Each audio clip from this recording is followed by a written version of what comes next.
तर बातमी खेडमधून आहे। लोटेतील लक्ष्मी ऑर्गॅनिक कंपनी चौकशीच्या फेऱ्यात सापडली आहे। राज्य प्रदूषण नियंत्रण मंडळाच्या वरिष्ठ अधिकाऱ्याच्या पथकाकडून चौकशी करण्यात येते।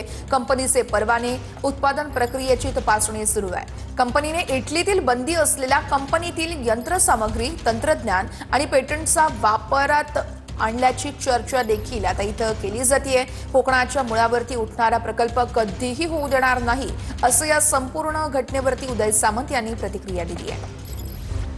कोकणच्या निसर्गाला डॅमेज करणारं प्रोडक्शन किंवा कोकणच्या जीवनावर परिणाम करणारं प्रोडक्शन जर एखादी इंडस्ट्री लोटे परशुराममध्ये नाही, कोकणाच्या कुठच्याही भागात जर निर्माण होणार असेल तर ती आम्ही व्हायला देणार नाही। तर लोकांच्या जीवनावर परिणाम करणारी एखादी कंपनी जर येत असेल किंवा निसर्गाची वाट लावणारी एखादी कंपनी जर येत असेल त्याला प्रतिबंध आपण करू, ही माझी भूमिका झाली, जिल्ह्याचा पालकमंत्री म्हणून भूमिका झाली।